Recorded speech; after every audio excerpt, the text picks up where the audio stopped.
iOS 14 അപ്ഡേറ്റിലൂടെ എങ്ങനെ standard ആയിട്ടുള്ള നമ്മുടെ ഐഫോൺ ഹോം സ്ക്രീനെ ഇത്രയും കസ്റ്റമൈസ്ഡ് ആയിട്ടുള്ളൊരു ഹോം സ്ക്രീനാക്കി മാറ്റാം. ഇതാണ് നമ്മുടെ ഇന്നത്തെ വീഡിയോ. അപ്പോൾ നമുക്ക് നേരെ വീഡിയോയിലേക്ക് കിടക്കാം. അപ്പോൾ വീഡിയോയിലേക്ക് കിടക്കുന്നതിന് മുമ്പ് iOS 14 പുതുതായിട്ട് വന്ന കുറച്ച് ബെസ്റ്റ് ഫീച്ചേഴ്സ്, അതായത് നമുക്ക് ഡേ ടു ഡേ ലൈഫിൽ യൂസ്ഫുൾ ആയിട്ടുള്ള കുറച്ച് ഫീച്ചേഴ്സ് എന്തൊക്കെയാണെന്ന് ഫസ്റ്റ് നമുക്ക് നോക്കാം. iOS 14 അടുത്തായിട്ട് മെയിനായിട്ട് വന്നൊരു ഫീച്ചറാണ് ഫാസ്റ്റ് സ്ക്രോളിങ്. നമ്മൾ എല്ലാ ഹോം സ്ക്രീനിൽ നിന്ന് നമുക്ക് ഒത്തിരി പേജസ് കാണാം. അപ്പോൾ അത് നമുക്ക് പെട്ടെന്ന് ഫാസ്റ്റ് സ്ക്രോൾ ചെയ്യാൻ വേണ്ടി നമുക്കിവിടെ താഴെ പേജ് ഇൻഡിക്കേഷൻ ഉണ്ട്. എത്ര പേജ് നമുക്കുണ്ടെന്നുള്ള ചെറിയ ഡോട്ടുണ്ട്. അതിനകത്തൊന്ന് പ്രസ് ചെയ്തിട്ട് ഇങ്ങനെ നമുക്ക് ഇങ്ങനെ ഇടത്തോട്ടും വലത്തോട്ടും ആക്കുകയാണെങ്കിൽ വളരെ പെട്ടെന്ന് തന്നെ നമുക്ക് പേജസ് സ്ക്രോൾ ചെയ്യാൻ പറ്റുന്നതാണ്. ഇനി അടുത്തായിട്ട് എല്ലാവർക്കും വരുന്ന ഡൗട്ടാണ് എങ്ങനെ നമുക്ക് ഹോം പേജസ് എഡിറ്റ് ചെയ്യാൻ പറ്റുമെന്ന്. ആൻഡ്രോയിഡിലൊക്കെ എല്ലാവർക്കും നമുക്ക് പണ്ട് പോലെ ഉള്ളതാണ് ഹോം പേജസ് എഡിറ്റ് ചെയ്യാൻ. അപ്പോൾ നമുക്ക് ഇതിനകത്ത് ഇപ്പോൾ ഒത്തിരി പേജസ് ഉണ്ട്. അപ്പോൾ നമുക്ക് ഈ ഹോം പേജ് എങ്ങനെ എഡിറ്റ് ചെയ്യാൻ നോക്കാം. ഹോം പേജ് എഡിറ്റ് ചെയ്യാനായിട്ട് നമ്മുടെ സ്ക്രീനിൽ ഏതെങ്കിലും ഒരു ബ്ലാങ്ക് സ്പേസിൽ ഒന്ന് പ്രസ് ആൻഡ് ഹോൾഡ് ചെയ്യുക. അപ്പോൾ നമ്മുടെ എഡിറ്റ് മോഡ് ഓൺ ആയെന്നായിരിക്കും. എല്ലാ ഐക്കൺസും വിഗിൾ ചെയ്യുന്ന കാണാൻ പറ്റും. ഇത് നമുക്ക് തൊട്ട് താഴെ പേജ് ഇൻഡിക്കേറ്ററില്ലേ, സ്മോൾ ഡോട്ടുകൾ, അതിനകത്ത് ഒന്ന് ടാപ്പ് ചെയ്യുക.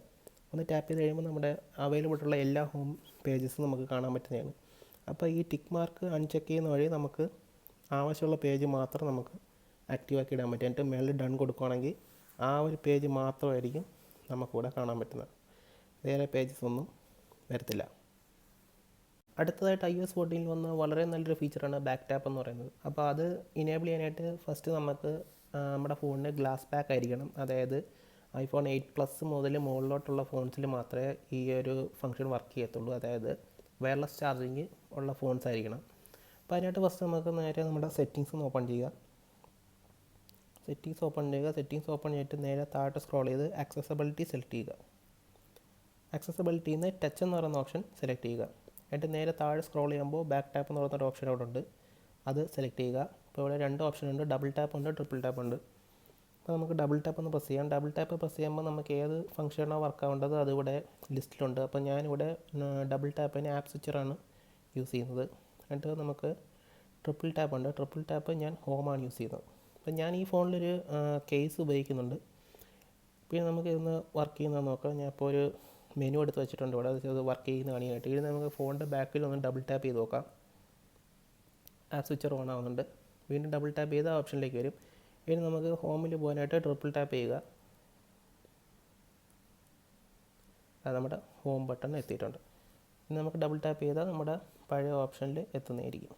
അപ്പോൾ ഇത് വളരെ നല്ലൊരു ഫീച്ചറാണ്. സ്ക്രീൻ സ്ക്രോൾ ചെയ്യാതെ തന്നെ നമുക്ക് ഈ ഒരു പല ഫീച്ചേഴ്സ് നമുക്ക് ഈ ഒരു ബാക്ക് ടാപ്പ് വഴി യൂസ് ചെയ്യാൻ പറ്റുന്നതാണ്. ഇനി നമുക്ക് iOS 14 നമ്മുടെ സെറ്റിങ്സിൽ എന്തൊക്കെ പുതിയ ഫീച്ചേഴ്സ് ആഡ് ആയിട്ടുണ്ടെന്ന് നോക്കാം. അപ്പോൾ അതിനുവേണ്ടി നമുക്ക് സെറ്റിങ്സ് ഒന്ന് ഓപ്പൺ ചെയ്യാം. സെറ്റിങ്സ് ഓപ്പൺ ചെയ്ത് താഴോട്ട് വരുമ്പോൾ നമുക്കിവിടെ കാണാൻ പറ്റും ഹോം സ്ക്രീൻ എന്ന് പറഞ്ഞൊരു ഓപ്ഷൻ പുതിയതായിട്ട് ആഡ് ആയിട്ടുണ്ട്. ഹോം സ്ക്രീൻ എന്ന് പറയുന്നത് നമുക്ക് പുതിയതായിട്ടൊരു ആപ്ലിക്കേഷൻ ഡൗൺലോഡ് ചെയ്ത് കഴിഞ്ഞാൽ നമ്മുടെ ഫോണിൻ്റെ ഹോം സ്ക്രീനിൽ ആ ആപ്പ് ഐക്കൺ കാണിക്കണോ വേണ്ടയോ എന്നുള്ളൊരു ഓപ്ഷനാണ് കൊടുത്തിരിക്കുന്നത്. ആഡ് ടു ഹോം സ്ക്രീൻ കൊടുക്കുകയാണെങ്കിൽ അത് നമ്മുടെ ഹോം സ്ക്രീനിൽ വരും. അഥവാ നമുക്കത് ഹോം സ്ക്രീനിൽ കാണിക്കേണ്ട, അത് നമുക്ക് ആപ്പ് ലൈബ്രറിയിൽ മാത്രം കാണിച്ചാൽ മതിയെങ്കിൽ ആപ്പ് ലൈബ്രറി മാത്രം ടിക്ക് ചെയ്തിട്ടുണ്ടെങ്കിൽ അവിടെ മാത്രമേ കാണിക്കത്തുള്ളൂ. ഹോം സ്ക്രീനിൽ ആ ഐക്കൺ വരത്തില്ല. പിന്നെ ഉള്ളത് നമുക്ക് നേരെ സ്ക്രോൾ ചെയ്ത് നേരെ താഴോട്ട് പോയി കഴിഞ്ഞാൽ ഫോട്ടോസ് ആപ്പ് എടുത്തു കഴിഞ്ഞാൽ ഇപ്പോൾ നമുക്ക് കാണാൻ പറ്റും. നമുക്ക് മുമ്പേ നമ്മുടെ ഐഫോൺസിലുള്ളൊരു ഫീച്ചറാണ്, iOS 13 വന്ന ഫീച്ചറാണ് ഹൈഡ് ആൽബം എന്ന് പറയുന്നത്. അപ്പോൾ നമുക്ക് പക്ഷേ അതുകൊണ്ട് വലിയ യൂസൊന്നും ഇല്ലായിരുന്നു. കാരണം നമ്മുടെ ഒരു ഫോൺ എടുത്തിട്ട് ഗാലറി ഓപ്പൺ ചെയ്ത് നേരെ താഴെ സ്ക്രോൾ ചെയ്ത് കഴിഞ്ഞാൽ നമുക്ക് ഹിഡൻ എന്ന് പറയുന്ന ഒരു ഫോൾഡർ അവിടെ അവൈലബിൾ ആണ്. എന്താണ് നമ്മൾ ഹൈഡ് ചെയ്ത് വെച്ചിരുന്ന ഫോട്ടോസ് നമുക്ക് ആ ഒരു ഫോൾഡർ ഓപ്പൺ ചെയ്യുന്ന വഴി കിട്ടുന്നതാണ്. എന്നാൽ നമുക്ക് iOS 14 നമുക്ക് പുതിയൊരു ഫീച്ചർ വന്നിട്ടുണ്ട്. ഹിഡൻ ആൽബം എന്ന് പറയുന്നൊരു ഓപ്ഷൻ ഉണ്ട് ഇവിടെ സെറ്റിങ്സിൽ. അപ്പോൾ നമ്മൾ ഇത് ഓൺ ആയിരിക്കുന്ന സമയത്ത് നമുക്ക് നേരെ ജസ്റ്റ് നമ്മുടെ ഫോട്ടോ ആൽബത്തിലൊന്ന് പോയി നോക്കാം. ഫോട്ടോ ആൽബത്തിൽ പോയി നോക്കുമ്പോൾ ഇത് നമ്മുടെ ഗാലറിയാണ്. ഗാലറി ഓപ്പൺ ചെയ്യുമ്പോൾ ഫോട്ടോസ് ഓപ്പൺ ചെയ്യുമ്പോൾ ഇങ്ങനെയാണ് വരുന്നത്. അപ്പോൾ നമുക്ക് സ്ക്രോൾ ചെയ്ത് ഇവിടെ കാണാൻ പറ്റും ഹിഡൻ എന്ന് പറയുന്നൊരു ഫോൾഡർ ഉണ്ട്. അപ്പോൾ നമുക്ക് ആരായാലും നമ്മുടെ ഒരു ഫോട്ടോസ് നമ്മുടെ ഈ ഒരു ആപ്ലിക്കേഷൻ ഓപ്പൺ ചെയ്തിട്ട് നേരെ താഴെ സ്ക്രോൾ ചെയ്ത് കഴിഞ്ഞാൽ ഹിഡൻ എന്ന് പറയുന്നൊരു ഓപ്ഷൻ കാണാൻ പറ്റുന്നതാണ് ഈ ഒരു ഫോൾഡർ. അപ്പോൾ ഇത് നമുക്ക് എങ്ങനെ മാറ്റി വയ്ക്കാൻ നോക്കാം. ഇനി സെറ്റിങ്സിൽ പോയിട്ട് ഹിഡൻ ആൽബം എന്ന് പറയുന്ന ഈ ഒരു ടോഗിൾ ഓഫ് ചെയ്തിടുക. ഓഫ് ചെയ്തിട്ടതിന് ശേഷം നമ്മൾ തിരിച്ച് നമ്മുടെ ഫോട്ടോസിൽ വന്നു കഴിഞ്ഞാൽ ആ ഒരു ആൽബം അവിടെ കാണത്തില്ല. അതുവഴി നമുക്ക് കുറച്ചും കൂടെ ഒരു സേഫായ രീതിയിൽ നമ്മുടെ എന്ത് ഫോട്ടോസാണോ എന്താണോ നമുക്കത് ഹൈഡ് ചെയ്ത് വയ്ക്കാൻ പറ്റുന്നതാണ്. അടുത്തായിട്ട് വളരെ ഉപകാരപ്രദമായ ഒരു ഫീച്ചറാണ് നമുക്ക് iOS 14 ലഭിച്ചിട്ടുണ്ട്. കാരണം നമ്മൾ പുറം രാജ്യങ്ങളിലൊക്കെ വർക്ക് ചെയ്യുന്ന ആൾക്കാരാണെങ്കിൽ അവർക്ക് വളരെ ഉപകാരപ്രദമായ ഒരു ആപ്ലിക്കേഷൻ ഉണ്ട്. ഇത് ട്രാൻസ്ലേറ്റ് എന്ന് പറയുന്നതാണ് ഈ ആപ്ലിക്കേഷൻ്റെ പേര്. അപ്പോൾ നമുക്ക് ആപ്ലിക്കേഷൻ ഒന്ന് ഓപ്പൺ ചെയ്യുമ്പോൾ ഇങ്ങനെയാണ് വരുന്നത്. ഇവിടെ നമുക്ക് എന്ത് കാര്യമാണോ ട്രാൻസ്ലേറ്റ് ചെയ്യുന്നത് അത് നമുക്കിവിടെ ടൈപ്പ് ചെയ്യുകയും ചെയ്യാം. അതല്ല നമുക്കിപ്പോൾ ഒരാളുമായിട്ട് സംസാരിക്കുവാണെങ്കിൽ നമുക്ക് ഈ ഒരു ആപ്ലിക്കേഷൻ ഓപ്പൺ ചെയ്തിട്ട് ഫോൺ ഒന്ന് ലാൻഡ്സ്കേപ്പ് മോഡിലാക്കി കഴിഞ്ഞാൽ ഇവിടെ 2 കോളം നമുക്ക് കിട്ടും. ഒന്ന് നമ്മുടെ അറിയാവുന്ന ഏത് ഭാഷയാണോ അത് സൈഡിൽ വയ്ക്കുക. ഞാൻ അവിടെ ഇംഗ്ലീഷാണ് സെലക്ട് ചെയ്തിരിക്കുന്നത്. പിന്നെ വലത്തെ സൈഡിലുള്ളത് അറബിക്കാണ്. അതെന്ന് വെച്ചാൽ നമുക്ക് വേറൊരു ആളുമായിട്ട് സംസാരിക്കാൻ പോകുന്നൊരു ഓപ്ഷനാണ്. അപ്പോൾ ഞാൻ ഇവിടെ ഇതൊന്ന് ഡെമോൺസ്ട്രേറ്റ് ചെയ്ത് കാണിക്കാം. ഞാൻ അവിടെ അപ്പോൾ ഇംഗ്ലീഷിലാണ് സംസാരിക്കാൻ പോകുന്നത്. How are you? كيف حالك؟ അല്ലേ, ഇത്ര എളുപ്പമാണ്. നമുക്ക് അറിഞ്ഞൂടാത്തൊരു ഭാഷ ഒരാൾ നമ്മളോട് സംസാരിക്കുകയാണെങ്കിൽ നമുക്ക് ജസ്റ്റ് നമ്മുടെ ഫോണൊന്ന് ഇങ്ങനെ വെച്ചിട്ട് പുള്ളിയുടെ അടുത്ത് വെച്ചിട്ട് നമുക്ക് ഇങ്ങനെ സംസാരിച്ച് കഴിഞ്ഞാൽ അവരെന്താണ് സംസാരിക്കുകയെന്ന് വെച്ചാൽ നമുക്കത് ഓട്ടോമാറ്റിക്കായിട്ട് നമ്മുടെ ഫോണിൽ നമുക്കത് വേണമെങ്കിൽ അവരുടെ അടുത്ത് സംസാരിക്കണമെങ്കിൽ തന്നെ നമുക്ക് അതിൻ്റെ കറക്റ്റ് പ്രൊണൗൺസിയേഷൻ നമുക്ക് ഫോൺ തന്നെ പറഞ്ഞു തരുന്നതായിരിക്കും. പിന്നെ ഒരു ചെറിയൊരു ടിപ്പ് എനിക്ക് പറയാനുള്ളതെന്ന് വെച്ചാൽ നമുക്ക് ഒത്തിരി ആപ്ലിക്കേഷൻസ് നമ്മൾ ഐഫോൺസിൽ ഇൻസ്റ്റാൾ ചെയ്യാറുണ്ട്. അപ്പോൾ നമുക്ക് ഒത്തിരി ഐക്കൺസ് കിടക്കുമ്പോൾ നമുക്ക് ഒത്തിരി പേജസ് ആവശ്യമായിട്ട് വരുന്നു. അപ്പോൾ ഈ പേജസ് കുറയ്ക്കാനായിട്ട് നമുക്ക് മെയിനായിട്ട് യൂസ് ചെയ്യാൻ പറ്റുന്നൊരു സാധനമാണ് ഫോൾഡറുകൾ. അപ്പോൾ ഫോൾഡറിൽ നമുക്ക് ഒരു ഫോൾഡർ ക്രിയേറ്റ് ചെയ്ത് കഴിഞ്ഞാൽ തന്നെ നമ്മൾ കുറേ ആപ്പ് ഐക്കൺസ് പോയി സെലക്ട് ചെയ്തുകൊണ്ട് വരാൻ ഒത്തിരി ഭയങ്കര പാടാണ്. അപ്പോൾ അങ്ങനെ പോയി ഓരോരോ ആപ്പ് ഐക്കൺസായിട്ട് സെലക്ട് ചെയ്തുകൊണ്ട് വരുന്നതിന് പകരമായിട്ട് നമുക്ക് എളുപ്പം ചെയ്യാൻ പറ്റുന്ന വേറൊരു കാര്യമുണ്ട്. ഇത് ഒത്തിരി പേർക്ക് അറിയാൻ പറ്റുമായിരിക്കും, പക്ഷേ ഇത് അറിഞ്ഞൂടാത്തവർക്ക് വേണ്ടി ജസ്റ്റ് ഒന്ന് ഷെയർ ചെയ്യുകയാണെങ്കിൽ ഏതെങ്കിലും ഒരു ഐക്കൺ ഒന്ന് പ്രസ് ആൻഡ് ഹോൾഡ് ചെയ്യുക. അപ്പോൾ നമുക്കിങ്ങനെ വിഗിൾ മോഡ് കിട്ടുന്നതായിരിക്കും. അപ്പോൾ ഒരു ഐക്കണിലൊന്ന് പ്രസ് ചെയ്തിട്ട് നമുക്ക് ഏതൊക്കെ ഐക്കണാണോ മൂവ് ചെയ്യേണ്ടത് അതിനകത്തൊക്കെ ഒന്ന് ജസ്റ്റ് ഒന്ന് ടാപ്പ് ചെയ്ത് കഴിഞ്ഞാൽ നമുക്ക് അതെല്ലാം നമുക്ക് കൂടെ കിട്ടുന്നതായിരിക്കും. അത് കണക്ക് നമുക്ക് എത്ര ആപ്പ് ഐക്കൺസ് വേണോ നമുക്ക് നമ്മുടെ ഈ കൂട്ടത്തിലോട്ട് ആഡ് ചെയ്യാൻ പറ്റുന്നതായിട്ട് നമുക്ക് ഏതെങ്കിലും ഒരു ഫോൾഡറിൽ കൊണ്ടുപോയിട്ട് ഇട്ട് കഴിഞ്ഞാൽ അതെല്ലാം ആ ഫോൾഡറിൽ വരുന്നതായിരിക്കും.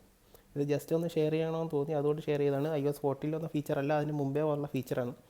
അപ്പോൾ ജസ്റ്റ് ഇപ്പോൾ എല്ലാവരും ഹോം സ്ക്രീനൊക്കെ ഒത്തിരി കസ്റ്റമൈസ് ചെയ്യുന്നതുകൊണ്ട് ഇങ്ങനെ ആപ്പ് ഐക്കൺസ് മൂവ് ചെയ്യാൻ പാടായതുകൊണ്ട് മാത്രം ഞാൻ ജസ്റ്റ് ഒന്ന് ഓർമ്മിപ്പിച്ചതാണ്. അറിയാവുന്നവർക്ക് ഓക്കെ, അറിഞ്ഞുകൂടാത്തവർക്ക് വേണ്ടി ജസ്റ്റ് ഒന്ന് ഷെയർ ചെയ്തതാണ്. ഇത്രയുമാണ് ഏകദേശം ഞാൻ ഡേ ടു ഡേ ലൈഫിൽ യൂസ് ചെയ്യുന്ന കുറച്ച് പുതിയ അപ്ഡേറ്റിൽ വന്ന ഫീച്ചേഴ്സ്. ബാക്കി ഇതിലും ഒത്തിരി ഫീച്ചേഴ്സ് അവൈലബിൾ ആണ്, പക്ഷേ എനിക്ക് ഏറ്റവും ഹെൽപ്ഫുള്ളായിട്ട് തോന്നിയത് ഇത്രയും ഫീച്ചേഴ്സാണ്.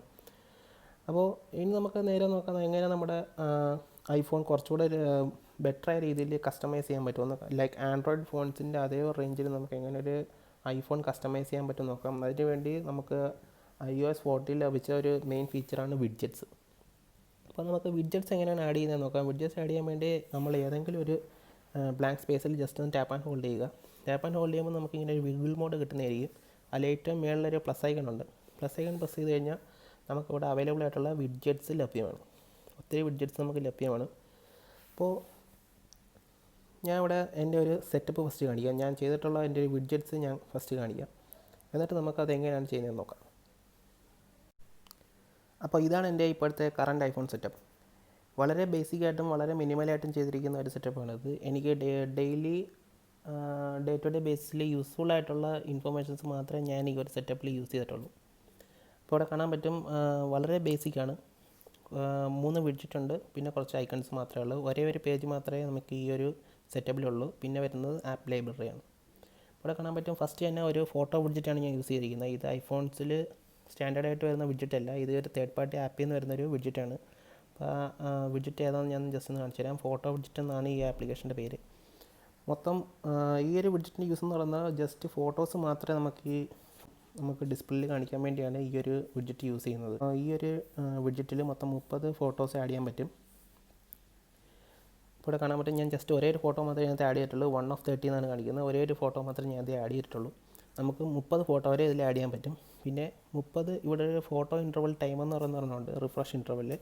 ഇതിൽ ഈ ടൈം അനുസരിച്ച് നമ്മൾ 30 ഫോട്ടോ ആഡ് ചെയ്തിട്ടുണ്ടെങ്കിൽ ഇപ്പം നമ്മൾ സെറ്റ് ചെയ്യുന്ന ടൈം അനുസരിച്ച് ആ ടൈം ലിമിറ്റ് കഴിയുമ്പോൾ ഓരോരോ ഫോട്ടോ ആയിട്ട് ആ വിഡ്ജറ്റിൽ ഇങ്ങനെ സ്ക്രോൾ ആയിക്കൊണ്ടിരിക്കും. അപ്പോൾ ഞാൻ ജസ്റ്റ് ഇവിടെ ഒരേ ഒരു ഫോട്ടോ മാത്രമേ ആഡ് ചെയ്തിട്ടുള്ളൂ. അപ്പോൾ എനിക്ക് ഈ ഒരു കാറ് വളരെ ഇഷ്ടമാണ്. ഡോട്ട് ചാലഞ്ചർ എന്ന് പറഞ്ഞ വണ്ടി എൻ്റെ ഒരു ഡ്രീം ബൈക്കിലാണ്. അപ്പോൾ അതെപ്പോഴും ഇങ്ങനെ എൻ്റെ ഒരു ഡിസ്പ്ലേയിൽ വേണമെന്ന് വെച്ചാണ് ഞാൻ ഇങ്ങനൊരു വിഡ്ജറ്റ് ഇവിടെ സെറ്റ് ചെയ്തിരിക്കുന്നത്. പിന്നെ വരുന്നത് നമ്മുടെ റിമൈൻഡർ ആപ്പ്, ഐഫോണിൽ തന്നെ ഉള്ള സ്റ്റാൻഡേർഡ് റിമൈൻഡർ ആപ്പിൽ നിന്ന് വരുന്ന ഒരു വിഡ്ജറ്റാണ്. ഇവിടെ കാണാൻ പറ്റും, എനിക്ക് ഡേ ടു ഡേ ചെയ്യേണ്ട കാര്യങ്ങൾ ഞാൻ ഇവിടെ ജസ്റ്റ് ടെക്സ്റ്റായിട്ട് വെച്ചിട്ടുണ്ട്. Complete activity cycle. പിന്നെ ഈറ്റ് ഹെൽത്തി, പിന്നെ വെയർ മാസ്ക്. ഇപ്പോഴത്തെ പാൻഡമിക് കാരണം മാസ്ക് പുറത്തൊക്കെ ഇറങ്ങാൻ നേരത്ത് മാസ്ക് മറക്കാതിരിക്കാൻ വേണ്ടിയാണ് വെയർ മാസ്ക് എന്ന് പറയുന്നൊരു ടെക്സ്റ്റ് ഞാൻ അവിടെ ആഡ് ചെയ്ത് വെച്ചിട്ടുണ്ട്.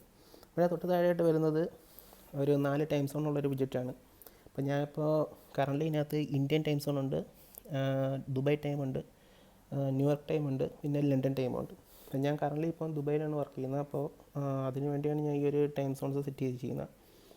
പിന്നെ ആപ്പിൾ ഇവൻറ്റ്സൊക്കെ അറിയാൻ വേണ്ടിയാണ് ന്യൂയോർക്ക് ടൈം സെറ്റ് ചെയ്തിരിക്കുന്നത്. പിന്നെ തൊട്ട് താഴെയായിട്ടൊരു ബാറ്ററി ലൈഫിൻ്റെ ഒരു വിഡ്ജറ്റ് ഞാൻ അവിടെ യൂസ് ചെയ്യുന്നുണ്ട്.